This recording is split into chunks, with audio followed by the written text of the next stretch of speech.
saudara-saudari yang terkasih dalam Kristus, berjumpa lagi dengan kami, para frater SWD, Seminari Tinggi, SWD Surya Wacana Malang, dalam edisi Renungan Harian, Jumat 11 September 2020. Para saudara-saudari yang terkasih dalam Kristus, kita semua dipanggil menjadi seorang pewarta. Menjadi seorang pewarta yang baik, tidak hanya melulu tentang perkataan dan perbuatan yang kita sampaikan atau kita lakukan kepada sesama kita sambil berhadap muka atau secara eksternal kita bersentuhan dengan sesama kita. Namun juga kita perlu masuk ke dalam diri. Dalam bacaan Injil hari ini, Yesus menunjukkan kepada kita para pengikutnya bahwa menjadi pewarta yang baik hendaknya tak lupa juga untuk selalu tekun dalam mengintrospeksi diri, artinya masuk ke dalam diri.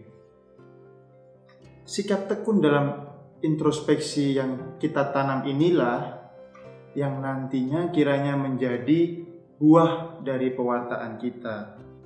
Artinya pewartaan kita itu berbuah dalam keteladanan dan cara hidup kita dengan introspeksi yang kita lakukan.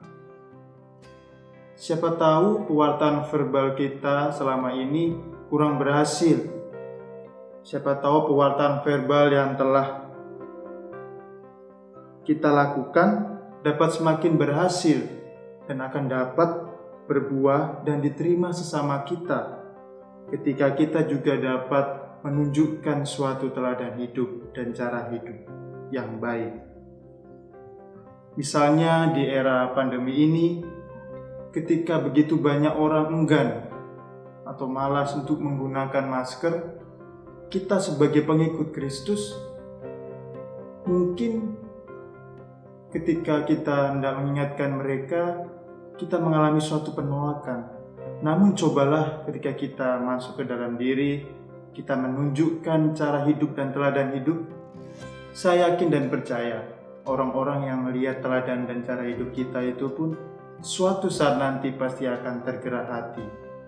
Dan semoga juga lebih baik kalau orang-orang tersebut semakin cepat sadar, tidak hanya menunggu waktu yang lama.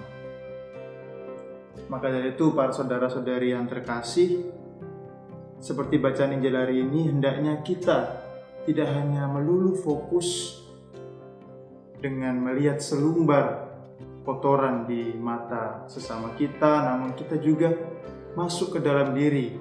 Tidak lupa juga untuk fokus ke dalam diri, melihat balok yang mungkin ada di dalam atau di mata kita. Para saudara-saudari yang terkasih dalam Kristus, marilah kita bertekun untuk menjadi pewarta yang baik, tidak hanya secara keluar diri, melainkan juga masuk ke dalam diri. Injil hari ini mengajak kita untuk senantiasa tekun dalam mengintrospeksi diri kita masing-masing. Selamat berkarya dan selamat mengintrospeksi diri kita. Tuhan memberkati.